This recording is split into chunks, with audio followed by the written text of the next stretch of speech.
Hello and welcome to a Smurd video, and today we are looking at another Marvel Legendary collection. And I've sort of decided that I'm no longer gonna keep these. I will try and still purchase them and show them off and help you guys make decisions, but you will never see me with all of them in one go to see how it's progressing, etc. So I'm not gonna do that. In fact, I've already sold a big chunk of them already.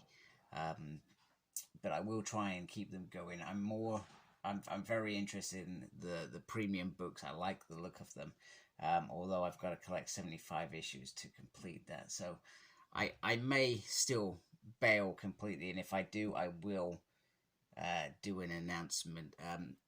I'm personally, I'm trying to get a few things straight financially. So, and I collect a hell of a lot of stuff.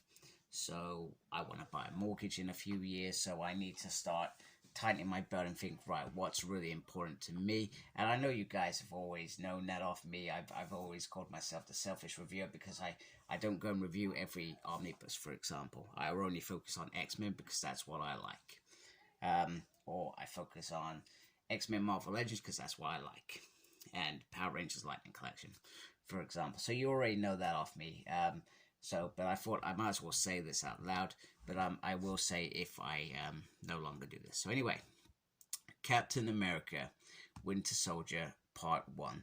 This is probably my favorite ever Captain America run. It's probably the only run that I've ever read, and that's thanks to a good friend James Jefferson, who I worked with at the BBC, probably well over 10 years ago, and he used to lend me his graphic novels. I used to go read them, and it was a fantastic season, so fantastic that I've read it since on Marvel Unlimited. Now there are, I believe, omnibuses off Ed Brubaker's run. I hope I've said that right, but if you're collecting these, this is quite cool. I like the fact that it's got part 1, but the thing is, this isn't just a couple of books, so I do once again question how are they going to achieve this, because you're not going to see the whole thing.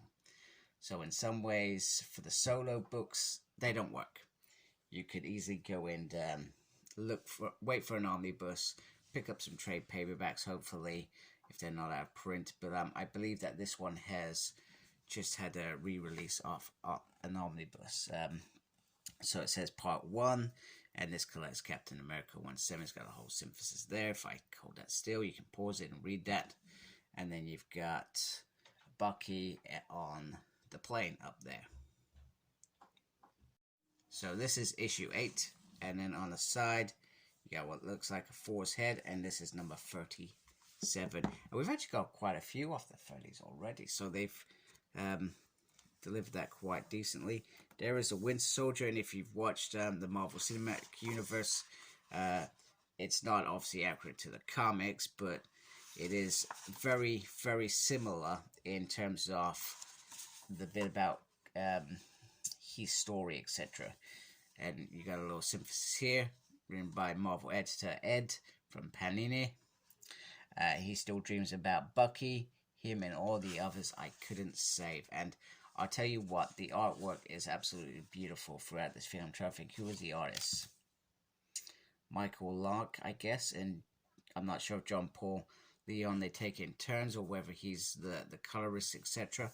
So I do apologize for not knowing that stuff. In fact, it says in here, so the artist is Steve Eppin, but Michael Lark does the flashback art, and John does issue 7. So why wasn't Steve put on the front? Oh no, sorry, he's there. I do apologize. He's there.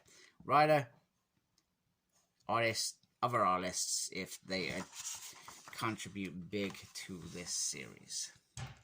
So let me just adjust my camera slightly. So we've got this little introduction, and then straight in the book. Now, if I remember rightly, the Red Skull is dead. However, he makes his way back into the world through a businessman. I'm trying to think of the businessman's name because it's been so long since I've read it. But you can see the artwork is phenomenal. And I'll be honest with you, when I read this back in the day, the story just flowed.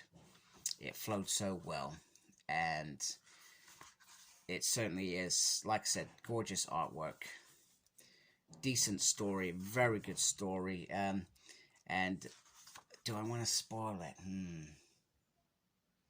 No, I'm not going to spoil it. But anyway, something happens to Steve Rogers that takes the whole Captain America mantle into a whole different direction with a certain Winter Soldier. So some of you probably know that story anyway.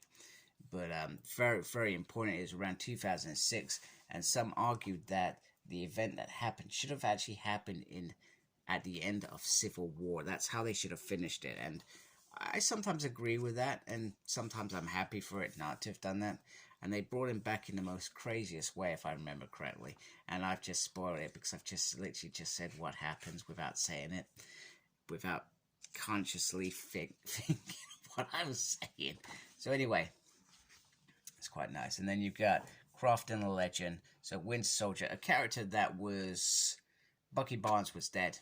He had been off comics since Captain America comics began. He was gone. And I think there's probably stuff in the Invaders, etc. back in the day, but they certainly brought him back in style. And it was so well done. So well done. It says 30 years there, where he gets resurrected. I mean, there was always references to him. So you got all these comic collections. So these would have been the ones around Bucky back then. And then I guess perhaps the stuff leading up to this. Because this Captain America, if I remember right, it was around 2006 this was released. Some beautiful artwork there. Some sketches of Winter Soldier. And then that. So yeah, very well done. And then we've got part 2, which is volume 38. So it sits next to it, which is pretty cool. And we got Captain America Reborn, which I've already let slip sort of what happens without telling you what happens.